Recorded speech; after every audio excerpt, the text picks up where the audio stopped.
Friends, welcome to குட்டி பாப்பா cooking. நம்ம இன்னைக்கு சுவையான போஹா கட்லெட் செய்ய போகிறோம். வீடியோக்குள்ளே போகிறதுக்கு முன்னாடி நம்ம சேனல் வரைக்கும் சப்ஸ்கிரைப் பண்ணாதவங்க சப்ஸ்கிரைப் பண்ணிக்கோங்க. பக்கத்தில் இருக்க பெல் சிம்மில் கிளிக் பண்ணிக்கோங்க. இப்போ வாங்க செய்ய ஆரம்பிப்போம். போஹா கட்லெட் செய்கிறதுக்கு நான் இன்னைக்கு 1 கப் அளவு போஹா எடுத்து வச்சுருக்கேன். 1/2 கப் தண்ணி எடுத்து வச்சுருக்கேன்.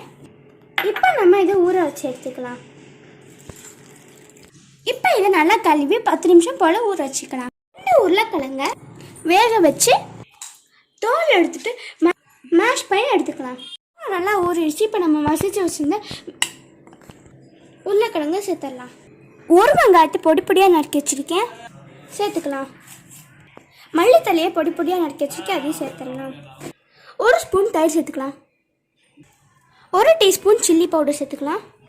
1/4 ஸ்பூன் மஞ்சள் பொடி, 1 ஸ்பூன் தனியாத்தூள், 1/2 ஸ்பூன் ஜீரகத்தூள், 1/2 ஸ்பூன் ஜிஞ்சர் கார்லிக் பேஸ்ட், தேவையான உப்பு சேர்த்துக்கலாம். இப்போ எல்லாத்தையும் மிக்ஸ் பண்ணிக்கலாம்.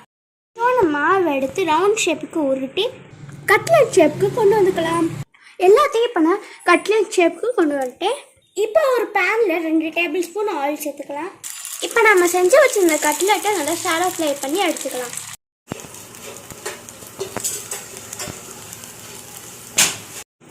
கிறிஸ்பி ஆகிற வரையும் நல்லா ஃப்ரை பண்ணி எடுத்துக்கலாம்.